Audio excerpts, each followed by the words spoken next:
And we are live.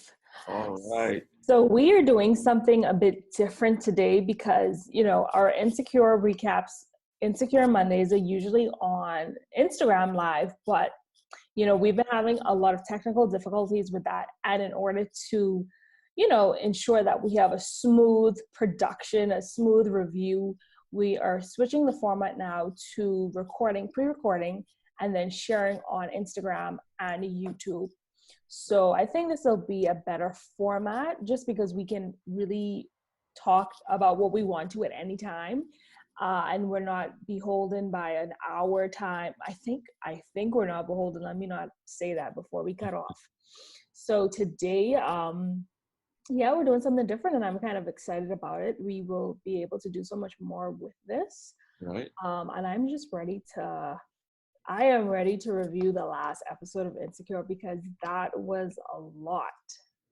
It was pretty packed. Episode 4, season 4. Lowkey Losin It. It was titled. Yeah, it was a lot of losing in this episode. I will say that, and I have my suspicions. Let me just say that. As far as what? So, how are we going to break this down? I think we should start from the top.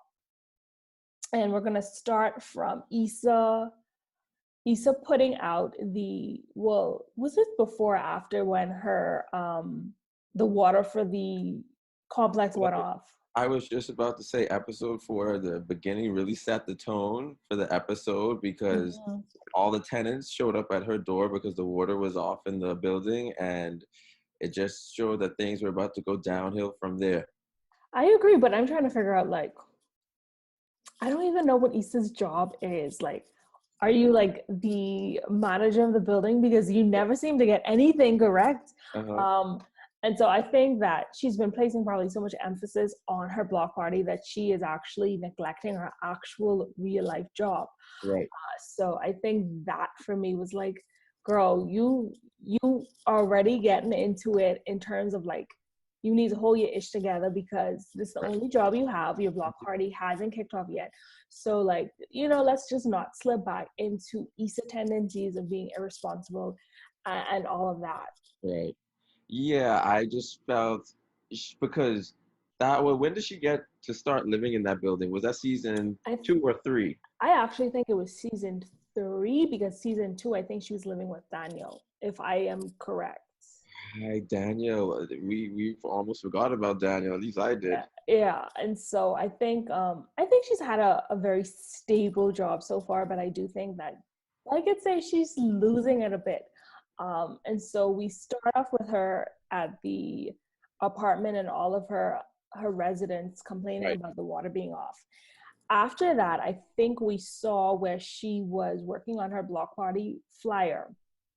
And it was either before or after, and then we saw that someone was emailing her or calling her to ensure that the reviews for the flyer was fine, and she couldn't give them the okay or sign off on it because she was waiting on Condola to give her the review. And things start to get tricky right here because she hasn't heard from Condola in a while. She's calling, she's texting, and the last we saw of Condola was last episode where her and Lawrence got into it. So we never saw the resolution of that. We never really find out what's going on with that. And so this episode, we now find that Condola is legit missing. No one has seen and no one has heard from her. And then, of course, the elephant in the room, all of a sudden, Issa's headliner, who is Schoolboy Q, has now dropped from the block party, her headliner. So for me, that seems suspicious as hell, and I'm if she had something to do with Schoolboy Q dropping out, I can never respect or understand that. Right. And it's just when Molly started to question her is how does one drop out of a contract? Did you not pay him on time? Exactly. And then she was just no, he just dropped out. And so that's a lawsuit. But then also, because I wanted to wait until the end to, start to talk about it. But since we're on the topic, the fact that, I did find it hilarious when Issa started to look for people, and then when she looked at Beyonce, And she started typing, she's like, hey girl. That was hilarious to me. It was. And then she started going down through her Rolodex. Listen to me about Rolodex. Her contact list, and started asking people, oh, do you know anyone? Like, oh, he got shot. Like, it was just, I love that. It was part. hilarious. It's so well written, especially when she was like, oh, do you have access to his phone? Oh no, his phone got shot too. So it was pretty hilarious. I think we had some pretty funny moments in yesterday's episode. Yeah. And one thing that I want to say is I'm so happy to see that Issa didn't all of a sudden give up, because moving your headliner the day that you post about your concert, I mean, your block party is pretty like stressful. Right. So she immediately jumps into action and started to look for someone who could replace him. Right. And the first thing that popped into my mind when she was trying to find an artist was like, why don't you contact Daniel? Like, he's an artist. He has contacts to artists. Like, why isn't this a thing? Right. Listen, I completely forgot about that. But did she break off ties with Daniel completely? I mean, I don't think it matters, because she was calling people that she didn't even know, and like, I don't think she had any shame at a certain point. So I don't even know if I don't even think that's yeah, you're completely right. I completely forgot about Daniel and his contacts. Yeah, that should have definitely been something. But did you notice who called her while she was walking into Tiffany's house? Nathan. And I was like, where the hell you come from? And we just finished talking about, will Nathan end up showing back up in the show, or is he gone for good? And he's just like, even though it's just his voice, we recognize that name, we recognize that voice. It's like, you don't have to hit me back, but just know that I'm proud of you. I'm like, first of all, I'm like, he comes off to me as such a toxic creature, like, because my thing is, you know what you did, you know that whole situation where you disappeared, like the cops were looking for you, so it was just like, what you calling me for? Congratulate me from afar. And there's just like toxic exes that come and sneak up on you when you're doing great in life and trying to just like throw you off your game. So I'm just so happy that she didn't like text him or like follow up with him. Right. And so walking into the house, we have to speak about now the whole Tiffany Derek dynamic and all the interactions that happened during that time. Yeah. Well, the first interaction was with her and Molly trying to fight for a parking spot. And I'm like, first of all, I was here first. Issa was there first. Like, why am I giving you my parking spot? And you kind of see the difference in wealth between both of them, because Molly is here like pulling up in a brand new or like a spanking clean Audi. Right. Issa's using her car as a lift. So it's just like, it just further shows you the separation of the two friends. Like, one's here and one's here. Right. Good question. I mean, just jumping ahead, when Lawrence was talking to Derek, they were talking about how they had plans to buy a new house. That house looks pretty nice, what they live in. So it really does. But I'm still okay. I'm trying to figure out like what are their professions. I know Tiffany is what, NPR or something. Something like that. And I don't know what is Derek. I don't know what Derek is into. But I do find it interesting. But there were two topics in there. We'll get back to the girls' interactions, but there were two topics in there. Give me a minute. So I found we have to say that not Tiffany. What is homegirl's name? Is it Tiffany? Who? Amanda Seale's character. I keep forgetting. Allergies. Yes, Tiffany's character is Tiffany. Tiffany had her baby. Finally, I think we discussed this a few weeks ago about her being pregnant forever. Right. So she finally had her baby, and of course, this was everybody just really coming over to check on the new parents and to see the baby. So I thought that was pretty cool. That was incredible. That was good. But what I was wanting to talk about was, okay, so when they were talking about the fact that Tiffany had to tell the doctors that she had a blood clot and they wouldn't listen to her, and that speaks to a different much deeper topic about doctors not listening to Yeah. women, Black women, about Yeah. their problems.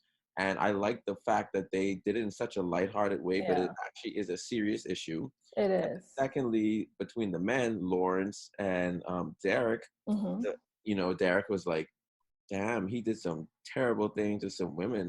And Yeah. now that he's married to the bougie girl, Yeah. he has a daughter now, and he's realizing that these things are going to come full circle and happen with his daughter. So I like the fact that the show, they give a lighthearted veneer to these very deep topics when you think Mm-hmm. about it. No, I do think so. And I thought that was I was very surprised that they touched on, when Black women go to the hospital, they're usually not relieved, or people think that you're exaggerating or you're just making stuff up. And so we see that in so many situations. We've actually seen that recently with this pandemic. Right. So I think that that was such a powerful moment, even though it was lighthearted. And I do think Kelly brought up a really good point that I saw some people discussing, is I do think that there should be some type of review system for hospitals Right. when it comes to specific people like Black people, Right. people When of she's talking color. about, can she give a Yelp review? Exactly. So I think it would be pretty good if, women were able to review doctors or review their experiences saying this is what happened to me at this hospital, because I would lean more to not going to someplace that, someone else like me had a really terrible review. And I think that would, also help people to be mindful Right. of really paying attention, because if I'm a doctor, the last thing I want to see is my name and some terrible reviews and people saying that I don't listen to them.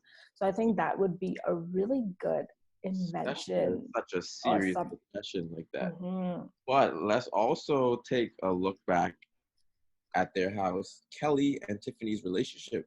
Because if Mm-hmm. we remember when Tiffany had her baby shower, Kelly took great offense to the fact that she asked all her other friends to throw the baby shower for her, and Yes. Kelly didn't. But now we see them back together. I mean, I know it's been like a year and a half since we've seen Mm-hmm. the show, or what was 2 years actually since we've seen the show. So a lot of people forgot about that. But actually, I guess maybe Kelly, she wants to prove her worth, that she can actually be that friend to be there for the baby and whatnot, because she looked pretty involved compared to out of all three of those ladies Well, next to what Tiffany. what I caught was the fact that I wouldn't say that it's more so Tiffany as it's now, um, well, Kelly. I wouldn't say it's more Kelly, but I'd say more Tiffany, because Tiffany made a really good point at the beginning where she was like, oh, I'm so tired of those, I don't know, my mommy group, all they want to do is dress up and be bougie, and everyone Oh, right. looks at each other and like, but that was you. That Yeah, legit was you. exactly. So I think she's now being brought back down to earth and now realizing who her core group of friends are, and now Right. she's leaning on them. So I think that's probably what kind of helped their relationship to come back together. I'm just like, guessing here. But I do think that it's good to see them back together, but it's also, we saw a lot of the different dynamics of Issa getting advice from Kelly, or kind of like gravitating to ask Kelly, well, has Molly said anything about me? And we've seen Right. Molly take to Tiffany where Mm-hmm. she asks her, and they kind of give the girls advice, when I think the how is it that Tiffany is giving you great advice? Like how? Like she Right. is the last person I would go to for advice, but she's giving really good advice, which basically telling y'all, communicate. Like it's just probably a misunderstanding. Exactly. Like, why are they going to other people when they have the problem with each other? I mean, I And we get see this so much in real life friendships, and a lot of people loved last night's episode because we've all had broken friendships, and we can all see where miscommunication or lack of communication was what drove people apart, when it's probably the simplest line that could have been like, hey, you did this, I didn't like this, and right. move forward. Exactly. I completely agree. Completely agree, because it's like, it's almost like a fair. It's like you want to correct what's wrong without affecting the friendship negatively. So like by communicating with each other, you actually have to come face to face with the actual issue and Exactly. have to take a step back from the friendship and realize, hey, maybe we need a break or whatnot. And people don't like to do that, especially since those two were always like written as like the best friends. Like those Mm-hmm. each other's go-to people. But now we just start to see, because I mean it's reaching a boiling point now, to the point where it's like subtle shots are being thrown. You start to see it, start off with the parking spot, Mm-hmm. and it starts with the individual approach to each of the other friends. And it's just something that's very, interesting. And then to see Lawrence, Mm-hmm. how funny is it that Lawrence and Issa are there at the same time? And then she's looking at the window. Molly is looking out through the window down at Lawrence and Issa, and assuming that they're like sneaking off to go have a little rendezvous when that's not the case. And Mm-hmm. so, like, they're just judging each other constantly without, taking the time to, just communicate. But I also, for me, I was very irritated with that scene when Lawrence and Issa were talking and then Molly was looking out the window, because my thing is, you're assuming that these people just can't be friends. Like, why are you looking toward the negative immediately? Like, that's not something that you should do as a friend. Like, why are you always looking at the messiness in the situation? And my thing is, Issa made a good point yesterday, and I want to ask you, do you think Issa is messy? Because Issa was in a 5-year relationship. Right. Like, I don't see her as being someone messy. I see us being someone who is just trying to find her life. We haven't seen her in a messy situation. We haven't seen her sleeping with anyone's man, Right. husband, having sex in bars, restaurants. So my thing is, In the bathroom. exactly, my thing is, so Molly is painting Issa as this messy person, when really and truly, I think she's simply reflecting, as always, because she is the messy one. And so I found, like, I did not like that scene. Why can't they just be friends? Like, why are you automatically assuming the worst of your best friend? Right. Absolutely. No.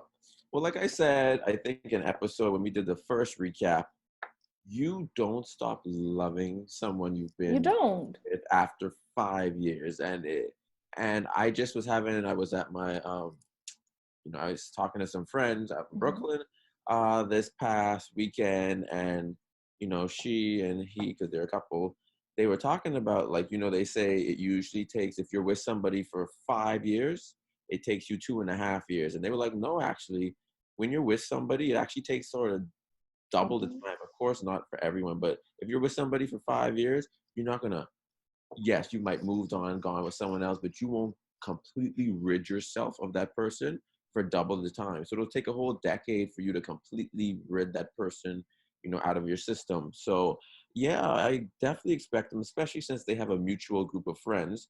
It just makes a lot of sense, and I don't see. I mean, trying to be realistic, because obviously it's a show, but the truth is, like, they're always, they're friends, like, Mm-hmm. they know each other basically like the back of each other's hand. So it would be, they would have to make a conscious effort to be like, oh no, I'm not going to speak to him.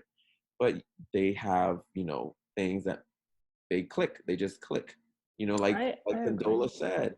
Like Condola said, would they still be together if Issa hadn't cheated? And honestly, probably. But I that think was that would. that was like, everybody has their limits in a relationship, and there's just certain things you don't cross. So they didn't really grow apart. They just, Mm-hmm. a line was crossed that needed to be addressed, and that caused them to split. I agree.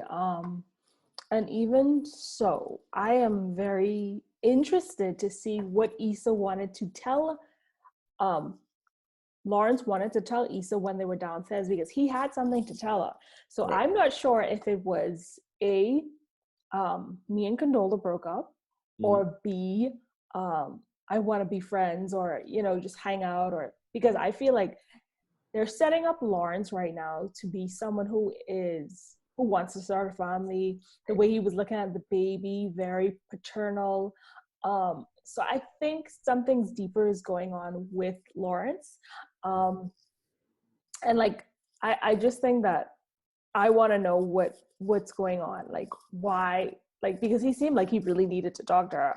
So I'm thinking that he broke up with Condola, and I honestly think that she's sabotaging the block party.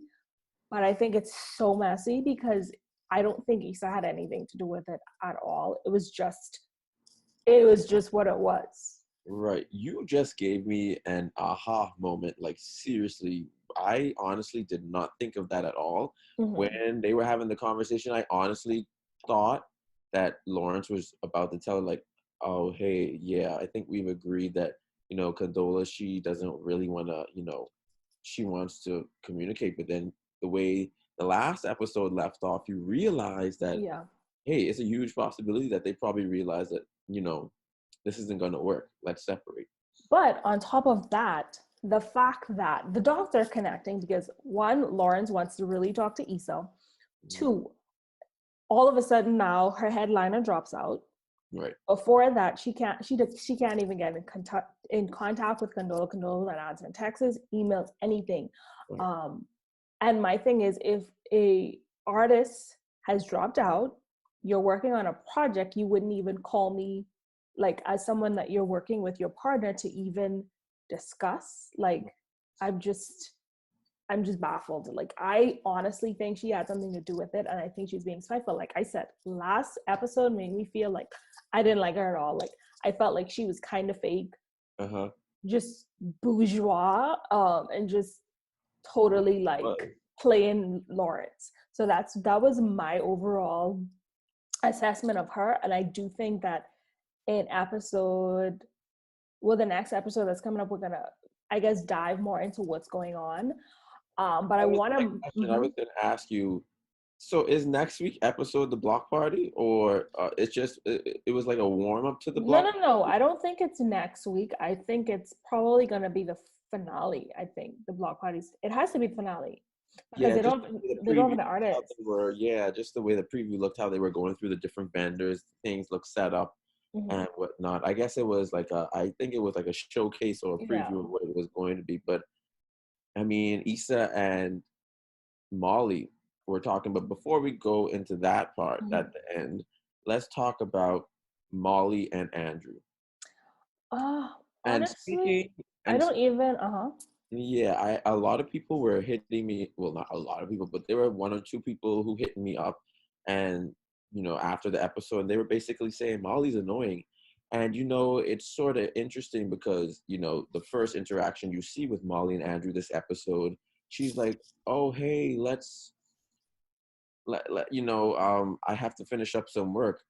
Give me until 9 p.m. When she looks at her phone, it's 1:42 a.m. in the morning, and she got upset for Andrew dating other people. And okay, so he's like, I really like this girl. I'll be a bit more committed to her.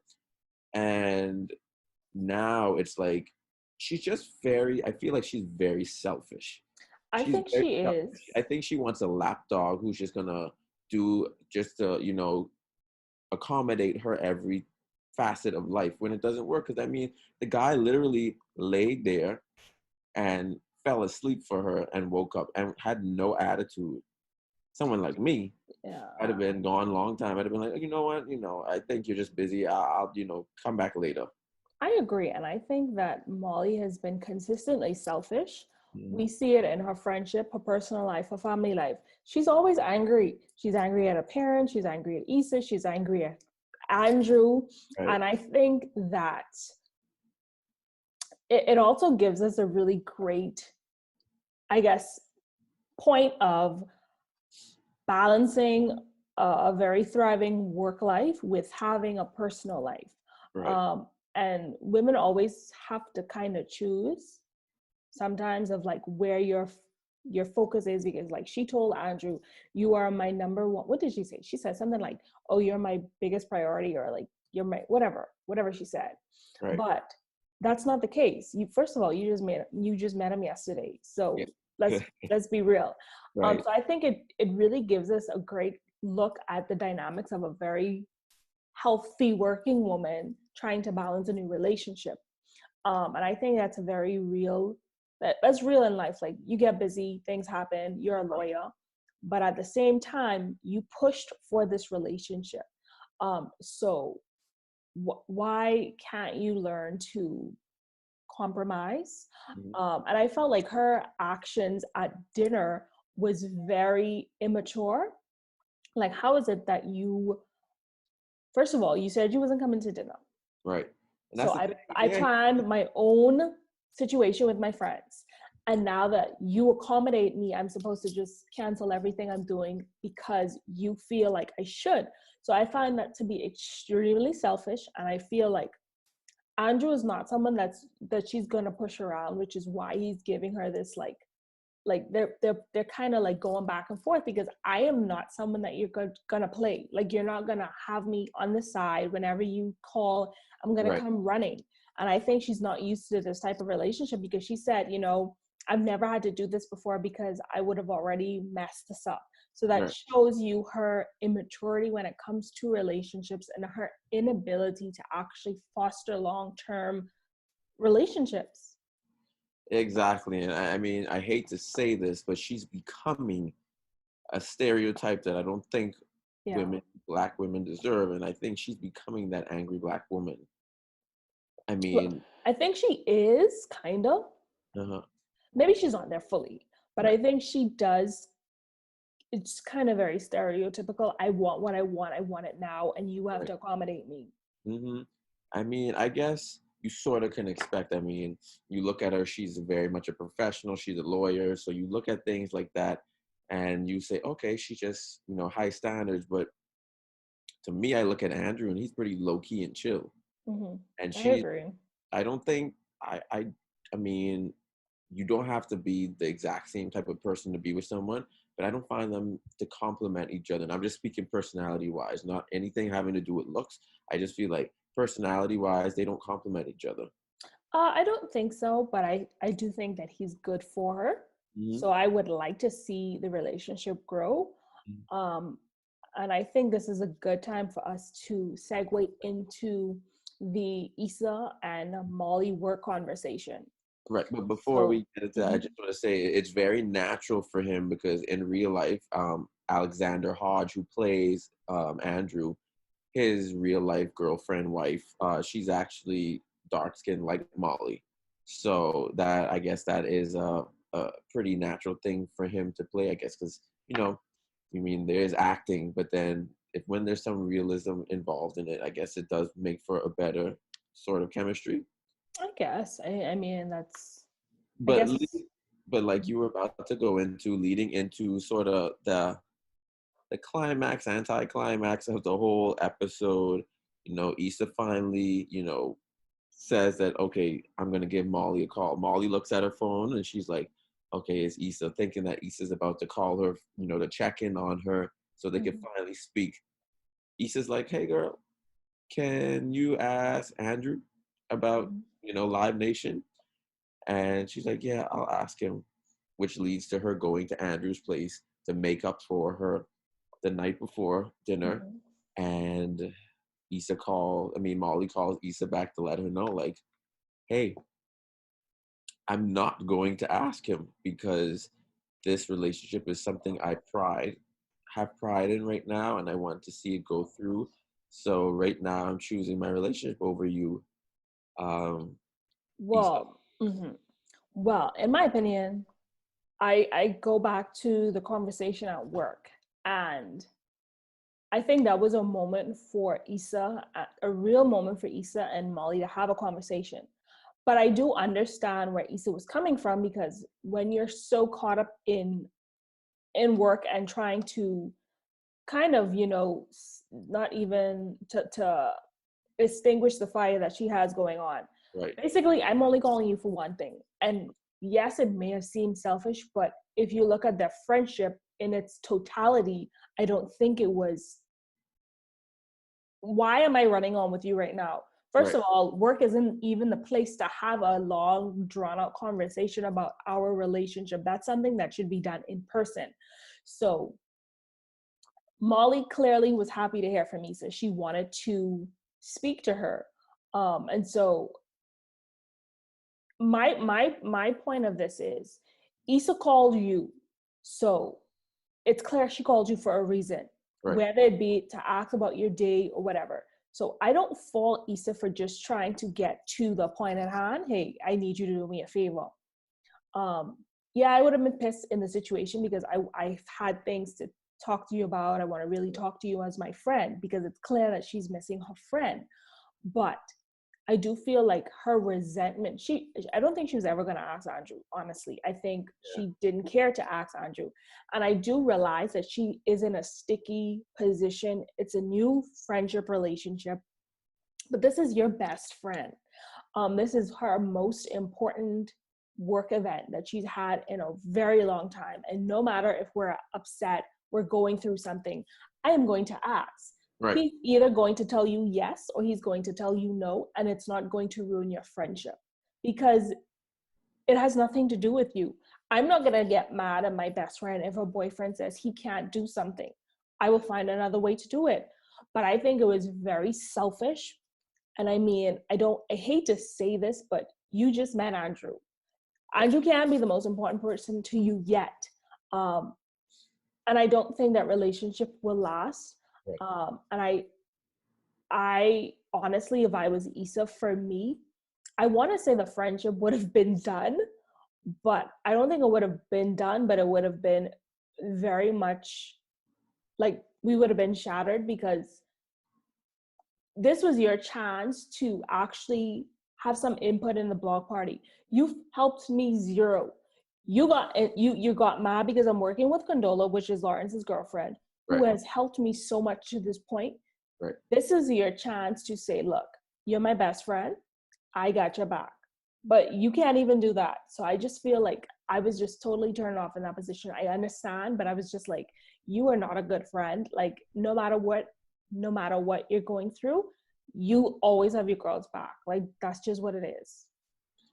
And I agree with you. I mean, there was a moment with the phone conversation.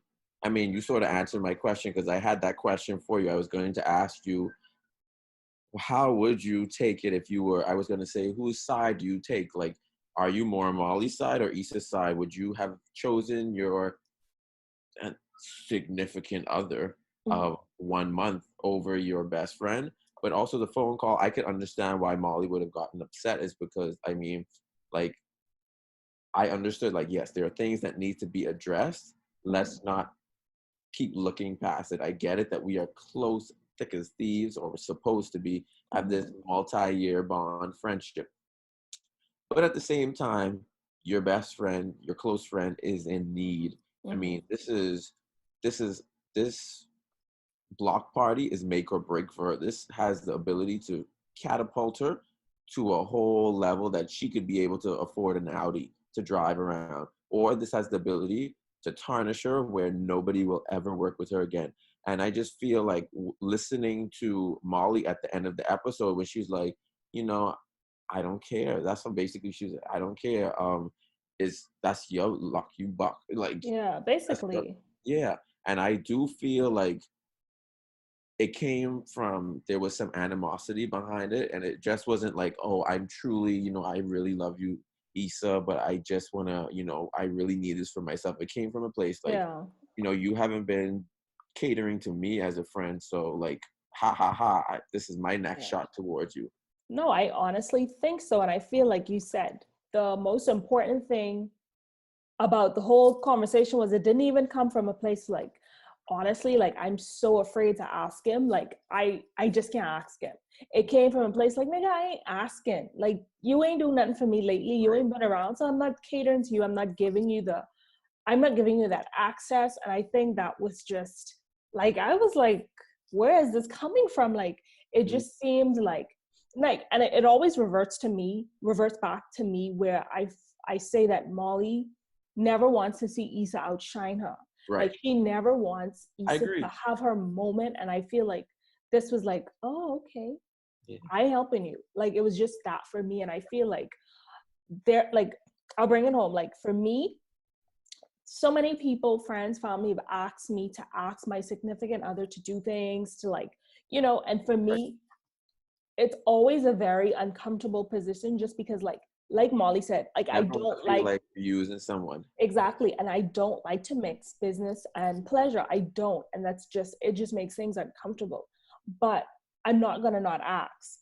So Mm. my thing is, if he says no, he says no. But I asked, and there are times where I've been like, I really don't want to ask, but I ask, and Right. he says yes. So it's Yeah. just like, just ask. Like it is not going to make or break your relationship, but I feel like you just you just owe it to your friend to be a good friend. Exactly, and like you said, and I feel like there's a way that she should have gone about it. I feel like Molly's the way that she should have handled it. She'd be like, "Yeah, I'll ask Andrew, but after I ask Andrew, our friendship is really suffering right now, and because I Exactly. did this favor, you owe me. Like I'm doing you a favor, and now you owe me a favor to work on this friendship because this friendship means something to me. But there's ego involved, there's pride involved, and she just is, hitting her back. I agree. And another thing, I think another way that she could have handled this, in my opinion, is I would have said to Andrew or Issa, hey, Andrew, I don't want to get in the middle of this. Issa's planning a ball party. She needs a favor. Is it okay for me to give her your contact so she can speak to you? Like, Right. I think that would have, if she was so uncomfortable, she could have taken herself out of that situation and said, you guys handle it. I don't want any part of it just in case. And I think that would have been Yeah. more, And that honestly, I feel like Andrew would have said I yes. think so too. I think he's very much like a good guy who wants to help people out. And I hope it doesn't come to a situation where Issa actually does go to Andrew and he says yes and he gets mad at Molly for not asking him. Or the fact that Issa goes behind Molly's back and asks Andrew, and then Molly finds out, and then she's like, "What the F did you just do? I told you Yeah, no.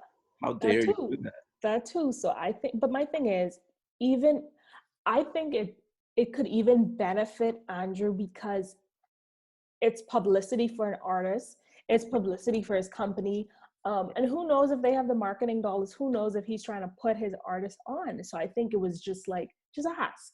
Yeah. But it's very interesting to see how the rest of the season is set up. We know that there's just no coming back for Issa and Molly this season, as we saw at the top of the season where Issa was like, I don't mess with Molly no more. Right. So I cannot wait to see the next episode. I thought that this episode was very complete. It felt like, to me, it felt like it had layers. Right. It felt like everything was coming together finally. And I really did enjoy this episode a lot. Right. And the pacing, like people complain about the pacing of the show. This was last week was, I feel like, the only episode thus far of the season that ended on like a climactic note. But this one was pretty low key and chill. We like what happened between Molly and Issa, and then she found herself in the shower, just looking, and then you sort of you knew that it was coming, that the episode was about to end. But I definitely, I agree. I feel like I'm looking forward to the episodes to come. Mm-hmm. We're on going to be episode 5, so that means we have maybe about 7 more episodes, about 2 more months worth of episodes left, and I'm really looking forward to it because this show is still going. Oh, did you read? And I sent it to you. Issa, Insecure has been greenlit for a 5th season, so we are going to be having another full season of them next year, hopefully next year. Yeah. And so writers get to work. I am looking forward to it. I think it's a great show for us. I think it's been very well received by the Black community. Right. And I think it's a pretty successful show, of course. It's a well-written show. It's funny. It's just, I love it. And so I can't wait to see what they have in store for us as the series progresses. And I think that, we're going to see more from the crew. So I'm just happy that they're getting their shine. They're being successful and making a way for other artists and being a light for other people in the community, because they actually kind of everyone that they use on the show is majority people of color. Right. And everything from the costume designing, the things that they wear, to me it's like a love letter or a tribute to all things Black. Right. And speaking of costumes and stuff. I was gonna comment on it. I didn't want to, but then I'm going to. Tiffany's look this season. She looks a bit off this season to me. Yeah, I I don't know think if it's Tiffany. the super blonde wig and Yeah. the really dark eyebrows, but there's something about her look that looks a little. It just looks off. Like she doesn't look as pretty as she usually does. Well, I think Tiffany is probably going to be transitioning more into like mommyhood.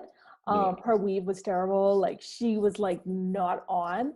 I thought she would have been like the glamorous kind right. of, oh my God, picture perfect. I just had birth mom. But I love that her character is being, I wouldn't say rewritten because I'm pretty sure the old Tiffany is still Right. there, but it's just nice to see her kind of blending in a little more. And I really Thought am that she here to. would be the voice of reason for the group. She is, which is pretty strange, but you know, I do love her. Also, but I do wish that Kelly had more scenes and more shine. Mm. I know that the show is about Issa and Molly, but I really love Kelly's character. She's so positive. Um, and yeah, I just want to see more of her. Actually, she should have her own show, but that's a different topic for a Well, different day. Natasha Rothwell, who Yes. plays Kelly, she is quite amazing, and she And pretty much plays that character in all the movies that she does. But I don't have a problem with it because it's entertaining. but you know, she also is she's a writer first. She writes for the show. And Uh-huh. that's how she actually kind of, I don't even think she was meant to be on the show, but because she was so good, they was like, you gotta be on the show. Right. So yeah, I do love her. She's so hilarious. Yeah. But yeah, like I cannot wait to see the next episode. And I think we touched all of the parts of Let me look. this episode. Yep. This is definitely, yeah, we definitely touched on all the points this episode. Yeah. So, well, that's gonna put a cap on this review. I think I like this new format. I just think I it's love this new. smoother. I don't Even even though know. I'm the only thing I miss is like, I don't know, the comments of people chiming in. Right. But I do love this format, and moving forward, you know, we're gonna get a little more fancier. Right. But we're just, you know, getting our bearings right. So if you are watching this on YouTube or Instagram, thank you for the support.